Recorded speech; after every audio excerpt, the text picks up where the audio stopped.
ابراہیم علیہ السلام چلتے چلتے چلتے جب ایک ٹھیلے پر ایسی جگہ پہنچے کہ ان کے اہل و عیان نگاہ سے اوجھل ہو گئے تو اس جام جہاں کعبہ ہے رخ کیا اور ہاتھ اٹھا کر یہ دعا مانگی، اے ہم سب کے پروردگار، تو دیکھ رہا ہے کہ ایک ایسے میدان میں جہاں کھیتی کا نام و شان نہیں، میں نے اپنی باز اولاد تیرے محترم گھر کے پاس لا کر بسائی ہے کہ نماز قائم رکھے تاکہ یہ محترم گھر عبادات گزار توحید سے خالی نہ رہے، بس تو اپنے فضل و کرم سے ایسا کر کہ لوگوں کو دل میں اس طرف مائل ہو جائیں اور ان کے لیے زمین کی پیداوار سے سامان رزق مہیا کر دے تاکہ یہ شکر گزار ہو جائیں۔ حاجہ چند روز تک مشیرت پانی اور خوراک کھاتی رہیں اور کھجوریں کھاتی رہیں اور اسماعیل کو دودھ پلاتی رہیں، لیکن وہ وقت بھی آ گیا کہ پانی نہ رہا نہ کھجوریں، تب وہ سخت پریشان ہوئیں چونکہ وہ بھوکی پیاسی تھیں، اس لیے دودھ بھی نہ اترتا تھا اور بچہ بھی بھوکا پیاسا رہا۔ جب حالت درگدر ہونے لگی اور بچہ بے تاب ہونے لگا تو حاجہ السلام کو چھوڑ کر دور جا بیٹھیں تاکہ اس حالت میں ان کو اپنی آنکھ سے نہ دیکھے۔ کچھ سوچ کر قریب کی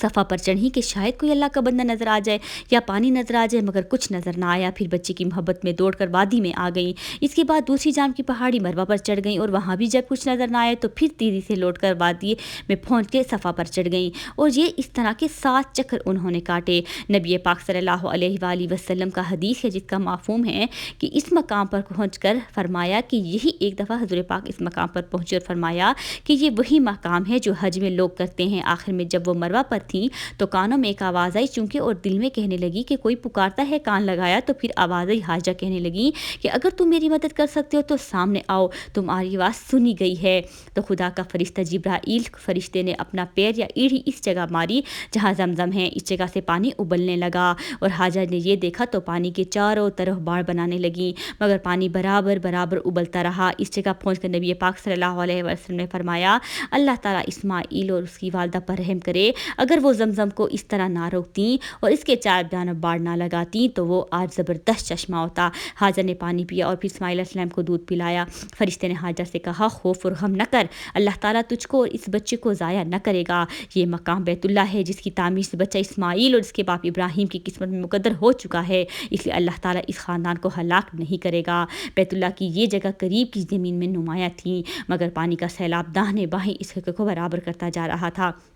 اسی دوران میں بنی جرہم کا ایک قبیلہ اس وادی کے قریب آ کر ٹھہرا، دیکھا تو تھوڑے سے فاصلے پر پرندے اڑ رہے ہیں۔ جرہم نے کہا، یہ پانی کی علامت ہیں، وہاں ضرور پانی موجود ہے۔ جرہم نے بھی قیام کی اجازت مانگی، حاجہ نے قیام کی اجازت دے دی، لیکن پانی میں مالکیت کا حصہ دار نہیں ہونے دیا۔ نبی جرہم نے یہ بات بخوشی منظور کر لی اور وہیں مقیم ہو گئے۔ رسول پاک صلی اللہ علیہ وآلہ وسلم نے فرمایا کہ حاجہ خود بھی باہمی انس و رفاقت کے لیے یہ چاہتی تھی کہ کوئی یہاں آ کر مقیم ہو، اس لیے انہوں نے مسرت کے ساتھ بنی برہم کو قیام کی اجازت دے دی۔ بنی جرہم نے آدمی بھیج کر اپنے باقی ماندہ اہل خانہ کو بھی بلا لیا اور یہاں مقامات بنا کر رہنے سہنے لگے۔ انہیں بھی اسماعیل علیہ السلام بھی رہتے اور کھیلتے اور انہی کی زبان سیکھتے۔ جب اسماعیل علیہ السلام بڑے ہو گئے تو ان کا طرز و انداز اور اس کی خوبصورتی بنی جرہم کو بہت بھائی اور انہوں نے اپنے خاندان کی لڑکی سے ان کی شادی کر دی۔ اس کے کچھ عرصے بعد حاجہ کا انتقال ہو گیا۔ ابراہیم علیہ السلام برابر اپنے اہلیہ کو دیکھتے آتے رہتے تھے۔ ایک مرتبہ تشریف لائے تو اسماعیل علیہ السلام گھر پر نہ تھے۔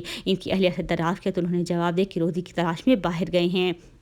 ابراہیم علیہ السلام نے دریافت کیا، گزران کی کیا حالت ہے؟ وہ کہنے لگے، سخت مصیبت اور پریشانی میں ہیں اور سخت دکھ اور تکلیف میں ہیں۔ ابراہیم علیہ السلام یہ سن کر فرمائے، اسماعیل سے میرا سلام کہہ دینا اور کہنا کہ اپنے دروازے کی چوکھٹ تبدیل کر دو۔ اسماعیل علیہ السلام واپس آئے تو ابراہیم علیہ السلام کی نور نبوت کے اثرات پائے۔ پوچھا کہ کوئی شخص یہاں آیا تھا؟ بی بی نے سارا قصہ سنایا اور پیغام میں اسماعیل علیہ السلام سے فرمایا کہ وہ میرے باپ ابراہیم تھے اور ان کا یہ مشورہ ہے کہ میں تجھ کو طلاق دے دوں، لہٰذا میں تجھ کو جدا کرتا ہوں۔ ابراہیم علیہ السلام جو خدا کے پیغمبر تھے انہوں اندازہ ہو گیا تھا اور دروازے کی چوکھٹ خود تبدیل کرنے کا یہی حکم تھا کہ ان کو فارغ کر کے دوسری بیوی یا کسی دوسری عورت سے نکاح کر لیں۔ اسماعیل علیہ السلام نے پھر دوسری شادی کر لی۔ ایک مرتبہ ابراہیم علیہ السلام پھر اسماعیل علیہ السلام کی حیوت میں آئے۔ اسی طرح ان کی بیوی سے سوالات کی بیوی نے کہا، خدا کا شکر احسان ہے، اچھی طرح گزر رہی ہے۔ دریافت کیا، کھانے کو کیا ملتا ہے؟ اسماعیل علیہ السلام کی بیوی نے جواب دیا، گوشت۔ ابراہیم علیہ السلام نے پوچھا، اور پینے کو؟ نے جواب دیا، پانی۔ تب حضرت ابراہیم علیہ السلام نے دعا مانگی، اے اللہ ان کے گوشت اور پانی میں برکت عطا فرما۔ اور چلتے ہوئے پیغام دے گئے کہ اپنے دروازے کی چوکھٹ کو محفوظ رکھنا۔ ہر اسماعیل علیہ السلام آئیں تو ان کی بیوی نے تمام واقعہ دہرایا اور پیغام بھی سنایا۔ اسماعیل علیہ السلام نے فرمایا کہ میرے باپ ابراہیم تھے اور ان کا یہ پیغام ہے کہ تو میری زندگی بھر کی حیات سفر ہے۔ یہ طویل روایت بخاری کی کتاب ارویا اور کتاب انبیاء میں 2 جگہ مقبول ہے، اور دونوں سے یہی ثابت ہوتا ہے کہ اسماعیل علیہ السلام وادی غیر زیرہ بن کھیتی کے سرزمین یعنی مکہ میں بحالت شیر خوارگی پہنچے تھے، مگر سید سلیمان ندوی رحمۃ اللہ علیہ قرآن میں تورات کی روایت کی تردید یا تصدیق کرتے ہوئے یہ تحریر فرماتے ہیں کہ اسماعیل علیہ السلام اس وقت سن رشد کو پہنچ چکے تھے۔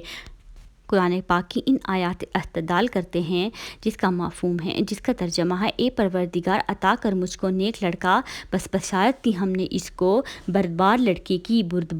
کی۔ پھر جب پہنچا وہ اس سنکے کے باپ کے ساتھ دوڑے تو باپ نے کہا، بیٹے میں نے خواب میں دیکھا ہے کہ میں تم کو ذبح کر رہا ہوں، دیکھو تم کیا سمجھتے ہو؟ بیٹا نے کہا، میرے باپ جو حکم کیا گیا ہے کر گزرو، مجھے صابر پاؤ گے۔ اور ہم نے ابراہیم علیہ السلام کو اسحاق کی بشارت دی جو نبی ہوگا اور نیکاروں میں سے ہوگا، اور اس پر اور اسحاق پر برکت نازل ہوگی۔ جب حضرت ابراہیم علیہ السلام کی عمر 99 سال ہوئی اور اسماعیل علیہ السلام کی 13 سال تو اللہ تعالیٰ کا حکم آیا کہ ختنہ کرو۔ ابراہیم علیہ السلام نے تعمیل حکم میں پہلا اپنا ختنہ کیا اور اس کے بعد اسماعیل علیہ السلام اور تمام خانہ اور غلاموں کا ختنہ کرایا۔ تب ابراہیم نے اپنے بیٹے اسماعیل اور سب خانہ داروں کو، اپنے سب زر خریدوں کو، یعنی ابراہیم کے گھر کے لوگوں میں جتنے مرد تھے سب کو لیا اور اس روز ان کا ختنہ کیا جس طرح خدا نے ان کو فرمایا تھا۔ جس وقت ابراہیم کا ختنہ تو 99 برس کے تھے اور جب اس کے بیٹے اسماعیل کا ختنہ ہوا تو 13 برس کے تھے۔ یہی رسم ختنہ آج بھی ملت ابراہیم کا شعار ہے اور اس سنت ابراہیمی کے نام سے مشہور ہے۔ مقربین بار الہی کے ساتھ اللہ تعالیٰ کا معاملہ وہ نہیں ہوتا جو عام انسانوں کے ساتھ ہے۔ ان کو امتحان و آزمائش کی سخت سے سخت منزلوں سے گزرنا پڑتا ہے اور قدم قدم پر جانسی پاری اور تسلیم و رضا کا مظاہرہ کرنا پڑتا ہے۔ نبی پاک صلی اللہ علیہ وآلہ وسلم نے فرمایا کہ وہ ہم گرائے انبیاء اپنے مراتب کے اعتبار سے امتحان کی بہت ساری منزلوں کو طے کرتے ہیں۔ ابراہیم علیہ السلام بھی چونکہ جلیل القدر نبی اور پیغمبر تھے، اس لیے ان کو بھی مختلف آزمائشوں سے دوچار ہونا پڑا اور اپنی جلال قدر کے لحاظ سے ہر دفعہ امتحان میں کامل و مکمل ثابت قدم رہے۔ جب ان کو آگ میں ڈالا گیا تو اس وقت جس صبر اور رضا الہی کا انہوں نے ثبوت دیا اور جس عزم و استقامت کو پیش کیا وہ انہی کا حصہ تھا۔ اس کے بعد جب اسماعیل اور حاجر علیہ السلام کو فاران کے بیابان میں چھوڑ آنے کا حکم ملا تو وہ بھی معمولی امتحان نہ تھا، آزمائش اور سخت آزمائش کا وقت تھا۔ بڑھاپے اور پیری کی تمام تمناؤں کے مرکز، راتوں اور دنوں کی دعاؤں کے ثمر اور گھر کے چشم و چراغ اسماعیل کو صرف حکم خدا کی تکمیل اور خوشی کے لیے ایک بے آہ و گیہ جنگل میں چھوڑتے ہیں اور پیچھے مڑ کر بھی نہیں دیکھتے کہ کہیں ایسا نہ ہو کہ شفقت کی وجہ سے یا جوش میں آنے کی وجہ سے میں اللہ کے حکم سے ناگردانی نہ کر لوں۔ ان دونوں کھٹر منزلوں کو عبور کرنے کے بعد اب ایک تیسرے امتحان کی تیاری ہے جو پہلے دونوں سے بھی زیادہ سخت اور امتحان تھا۔ حضرت ابراہیم علیہ السلام 3 شب مسلسل خواب دیکھتے ہیں کہ اللہ تعالیٰ فرماتا ہے، اے ابراہیم تو ہماری راہ میں اپنے اکلوتے بیٹے کی قربانی دے دے۔ انبیاء صلات کا خواب روائے صادقہ اور وہی الہی ہوتا ہے، اس لیے ابراہیم علیہ السلام رضا و تسلیم کا پیکر بن کر تیار ہو گئے اور خدا کے حکم کی جلد سے جلد تکمیل کرنے لگے۔ مگر چونکہ یہ معاملہ تنہا اپنی ذات سے وابستہ نہ تھا بلکہ اس آزمائش کا جزو بیٹا تھا جس کی قربانی کا حکم دیا گیا تھا، اس لیے باپ نے بیٹے کو اپنا جواب خواب اور خدا کا حکم سنایا۔ بیٹا ابراہیم جیسے بہت ہی فرما بردار بیٹا تھا، فوراً سر تسلیم خم کر دیا اور کہنے لگا کہ اگر خدا کی یہی مرضی ابا جان تو انشاءاللہ آپ مجھ کو صابر پائیں گے۔ اس گفتگو کے بعد باپ بیٹے اپنے قربانی پیش کرنے کے لیے جنگل روانہ ہو گئے۔ باپ نے بیٹے کی مرضی پا کر بہت خوشی کی طرح جب باپ نے اپنے بیٹے کی رضامندگی سن لی تو ایک مضبوط جانور کی طرح ان کو رسیوں سے باندھ دیا، چھری کو تیز کیا اور بیٹے کی پریشانی کے بل بچھاڑ کو ذبح کرنے لگے۔ فوراً خدا کی وحی ابراہیم علیہ السلام پر نازل ہوئی، اے ابراہیم تم نے اپنا خواب سچ کر دکھایا، بے شک یہ بہت سخت اور کٹھن آزمائش تھی۔ اب لڑکے کو چھوڑو اور تیرے پاس جو یہ مینڈھا کھڑا ہے اس کو بیٹے کے بدلے میں ذبح کر، ہم نیکاروں کو اس طرح نوازا کرتے ہیں۔ ابراہیم علیہ السلام نے پیچھے مڑ کر دیکھا تو جھاڑی کے قریب ایک مینڈھا کھڑا ہے، جو ابراہیم علیہ السلام سے خدا کا شکر ادا کرتے ہوئے اس مینڈھے کو ذبح کر دیا۔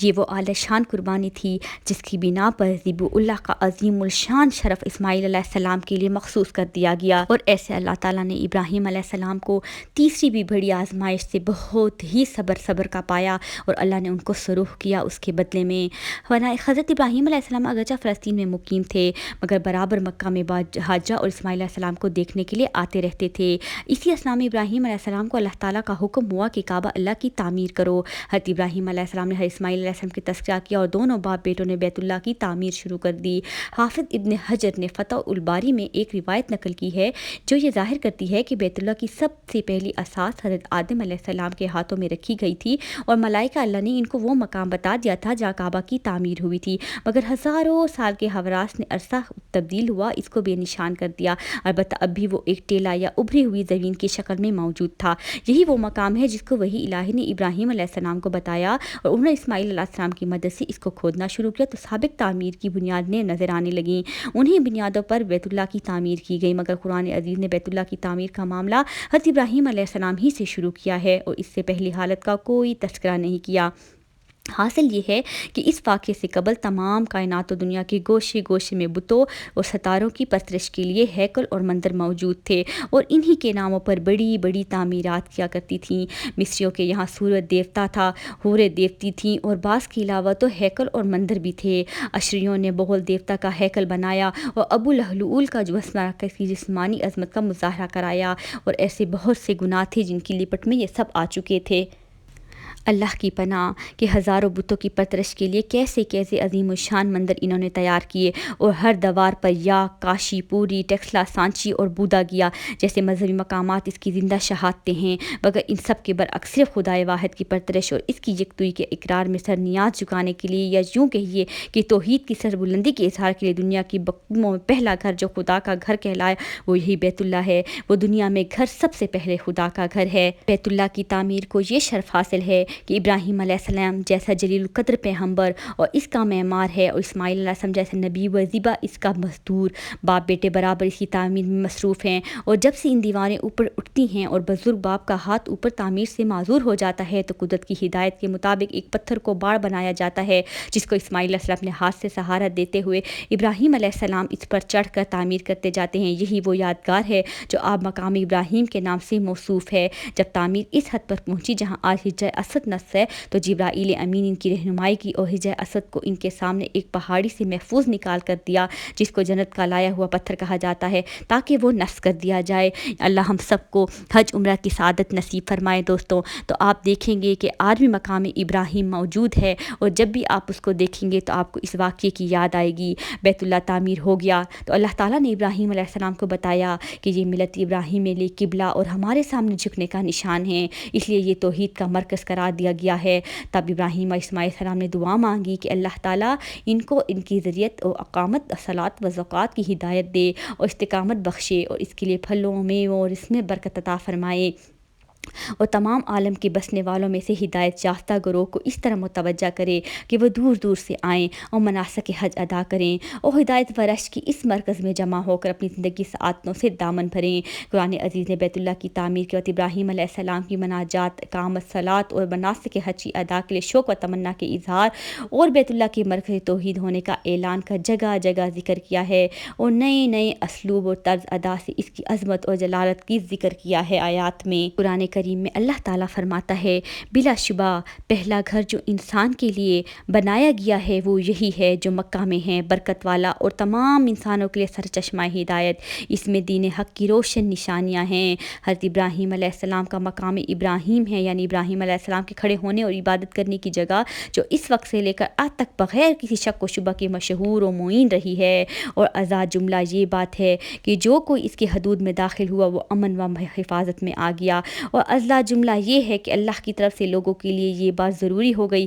کہ اگر اس تک پہنچنے کی طاقت اور استقامت اللہ نے دی ہے تو جاؤ اور میرے لیے حج کرو۔ اور قرآن پاک میں فرمایا گیا ہے، اور وہ وقت یاد کرو جب ہم نے ابراہیم علیہ السلام کے لیے خانہ کعبہ کی جگہ مقرر کر دی اور حکم دیا کہ میرے ساتھ کسی چیز کو شریک نہ کر، اور میرا گھر یہ ان لوگوں کے لیے پاک رکھ جو طواف کرنے والے ہوں، عبادت میں سرگرم رہنے والے ہوں، رکوع و سجود میں جھکنے والے ہوں، اور حکم دیا کہ لوگوں میں حج کا اعلان اعلان پکار دے، لوگ تیرے پاس دنیا کے تمام دور دراز علاقوں سے آیا کریں گے اور ہر طرح کی سواریوں پر جو مشقت سفر سے تھکی ہوئی ہوں گی وہ اس لیے آئیں گے کہ اپنے فائدہ پانے کی جگہ میں حاضر ہو جائیں، اور ہم نے جو پالتو جانور پائے ان کے لیے مہیا کر دیے ہیں، ان کی قربانی کرتے ہیں، مقررہ دنوں میں اللہ کا نام لیں، بس قربانی کا گوشت خود بھی کھاؤ اور بھوکے فقیروں کو بھی کھلاؤ، پھر قربانی کے بعد وہ اپنے جسم و لباس کا میل کچیل دور کر دیں، یعنی احرام اتار دیں، اپنی نظریں پوری کریں، نظیریں پوری کریں اور اس خانہ قدیم یعنی خانہ کعبہ کے گرد پھیرے لگائیں، اور یاد رکھو ان جانوروں چھوڑ کر جس کا حکم قرآن میں سنا دیا گیا ہے تمام چارپائی تمہارے لیے حلال کیے گئے ہیں، بس چاہتے ہو کہ بتوں کی ناپاکی سے بچتے رہو، نیز جھوٹ بولنے سے ہی بچتے رہو، صرف اللہ ہی کے ہو کر رہو، اس کے ساتھ کسی کو بھی شریک نہ کرو۔ اور ایسے حج کا جو ہے ایک اعلان اللہ نے اسماعیل علیہ کے اور ابراہیم علیہ السلام کے ذریعے ہم تک پہنچایا، اور اللہ آنے والی ہر امت اور ہر قوم کو حج کی استقامت عطا فرمائے، اور آپ اور ہمارے لیے بھی اللہ اپنا بلاوا مقرر کر دے۔ ناظرین کرام، یہاں ہم آپ کو اسماعیل علیہ السلام کی اولاد کا کچھ ذکر کرتے ہیں، کیونکہ اسماعیل علیہ السلام کا پورا واقعہ تفصیل در تفصیل آپ ملاحظہ فرما رہے تھے۔ اسماعیل علیہ السلام کی اولاد کا ذکر قرآن عزیز یا احادیث نبیہ میں تفصیل کے ساتھ نہیں آیا، البتہ تورات نے ان کے ناموں کا علیحدہ تفصیل کے ساتھ ذکر کیا ہے۔ تورات کے قول کے مطابق اسماعیل علیہ السلام کے 12 لڑکے تھے جو 12 سردار کہلائے اور عرب کے مستقل قبائل کے جد قبیلہ بنے، اور ایک لڑکی تھی جس کا نام بشامہ یا مہلاتا تھا، یہاں اختلاف ہے، اور ابراہیم کے بیٹے اسماعیل کا جسے سری کی لونڈی مصری ہاجرہ ابراہیم کے لیے جنی تھی، یہ نسب نامہ ہے، اور یہ اسماعیل کے بیٹوں کے نام ہیں مطابق ان ناموں کے نسبوں کی فہرست اسماعیل کا پہلو ٹھٹ بٹیوب، کیدار، انبائیل، مسمان، مشمہ، دوما، منشا، اداد، یتما، یتور، ناکیس، قدمایا، یہ اسماعیل کے بیٹے ہیں، اور ان کے نام ان کی بستیوں اور قلعوں پہ بھی بنائے گئے ہیں، اور یہ اپنی امتوں کے 12 رئیس تھے، ان میں 2 بڑے بیٹے نابت یا نابایوت اور کیدار بہت مشہور ہیں،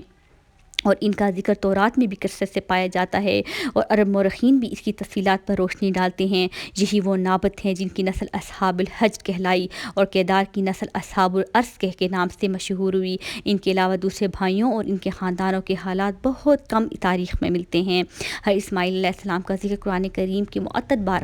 آیا ہے، ان میں سے ایک جگہ صرف اوصاف مذکورہ ہیں، یہ ذبح العظیم والی آیت ہے، اور 2 مقام پر اس بشارت کے موقع پر ذکر آیا ہے جس میں ابراہیم علیہ السلام کی یسری اولاد کی بشارت دی گئی ہے، اور سورۃ مریم میں ان کا نام لے کر ان کے اوصاف جمیلہ کا ذکر کیا گیا ہے۔ قرآن کریم میں مفہوم ہے بیان کرتی ہیں، اور یاد کر کتاب میں اسماعیل کا ذکر تھا، وہ وعدے کا سچا اور تھا، رسول نبی اور حکم کرتا تھا اپنے اہل کو نماز کا اور زکوٰۃ کا، اور تھا وہ اپنے پروردگار کے نزدیک بہت ہی پسندیدہ۔ ناظرین کرام، ہر اسماعیل علیہ السلام کی پوری میں نے آپ کو واقعہ تفصیل کے ساتھ تاریخ اسلام کی روشنی میں بتائی، اور آپ کو بتایا کہ یہ اولاد کتنی بختوں اور نصیبوں والی تھی، جس نے حرم میں بھی حصہ ڈالا، اور اللہ کے ہر آزمائش میں اس نے بھی اپنا کردار ادا کیا اور صروف ہوا۔ ناظرین کرام، اللہ ہمیں اپنے نبی پاک صلی اللہ علیہ وآلہ وسلم کی سنتوں پر عمل کرنے کی توفیق عطا فرمائے، اور اللہ ہماری دنیا و آخرت دونوں کو سنوارے۔ ہر اسماعیل علیہ السلام کی وفات کی سال کی ہوئی تو اس کا انتقال ہو گیا۔ اس وقت ان کے سامنے ان کی اولاد اور نسل کا سلسلہ بہت پھیل گیا تھا، جو حجاز، شام، عراق، فلسطین اور مصر تک پھیلی۔ تورات کے ایک موقع پر اشارہ کرتی ہے کہ اسماعیل السلام کی قبر فلسطین میں ہی ہے، اور یہیں ان کی وفات ہوئی، اور عرب مورخین کہتے ہیں کہ وہ ان کی والدہ حاجہ بیت اللہ کے قریب حرم کے اندر موجود ہے، واللہ علم۔ بہرحال ناظرین کرام، آپ سے امید کرتی ہوں کہ آج کی ایپیسوڈ آپ کو بہت پسند آئی ہوگی، اور آپ نے بہت ہی تاریخ کی روشنی میں بہت سے قصے اور بہت سے واقعات اور بہت سی باتوں کے لیے آپ کو پسند کیا ہوگا۔ ناظرین کرام، فرام آدم محمد صلی اللہ علیہ وآلہ وسلم کی اس سیریز میں مجھے آپ کی حوصلہ افزائی کی بہت ضرورت ہے۔ کائنڈلی لائک، شیئر، سبسکرائب کرنا مت بھولیے گا، اور بیل آئیکن کو ضرور دبائیے گا تاکہ آنے والی ہر ایپیسوڈ آپ کی نوٹیفیکیشن پہلے سے ملے، اور آپ اس سیریز کا حصہ بنیں۔ یہ صدقہ جاریہ ہے، خود بھی سنیں اور بچوں اور بزرگوں کو سنائیں۔ اللہ آپ کا حامی و ناصر۔ اللہ حافظ، فی امان اللہ۔